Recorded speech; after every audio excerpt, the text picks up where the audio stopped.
মিরপুরের তীব্র গরম আর আর্দ্রতার সঙ্গে লড়াই করেই ব্যাট করছিলেন লিটন দাস। বারবার ভেজা তোয়ালে ও রুমাল দিয়ে নিজেকে স্বস্তি দেওয়ার চেষ্টা করলেও শেষ পর্যন্ত শারীরিক অস্বস্তি কাটিয়ে উঠতে পারেননি তিনি।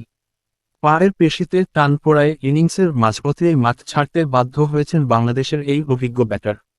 অস্ট্রেলিয়ার বিপক্ষে তৃতীয় ও শেষ ওয়ানডেতে টস জিতে ব্যাটিংয়ে নামে বাংলাদেশ।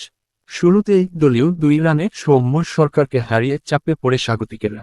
এরপর নাজমুল হোসেন শান্ত ও তানজিদ হাসান তামিম মিলে ইনিংস মেরামতের কাজ শুরু করেন। তাদের 51 রানের জুটি ভাঙে পাওয়ার প্লের শেষ বলে তামিম আউট হলে অধিনায়ক শান্ত ইনিংস বড় করতে পারেননি।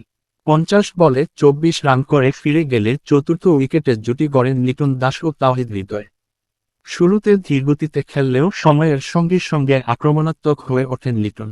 হৃদয়কে সঙ্গে নিয়ে গড়ে তোলেন 92 রানের অবিচ্ছিন্ন জুটি। তবে 50-র খুব কাছে পৌঁছে হঠাৎই বিপত্তি। পায়ের পেশিতে টান অনুভব করার পর ব্যথায় ঘুরিয়ে মাঠ ছাড়েন লিটন। পরে তার পরিবর্তে ক্রিজে আসেন মোসাদ্দেক হোসেন সৈকত। মাঠ ছাড়ার সময় লিটনের সংগ্রহ ছিল 47 রান। এই প্রতিবেদন লেখা পর্যন্ত 37 ওভার শেষে বাংলাদেশের সংগ্রহ 3 উইকেটে 182 রান। তাওহিদ হৃদয় 44 এবং মোসাদ্দেক হোসেন সৈকত 21 রানে অপরাজিত ছিলেন।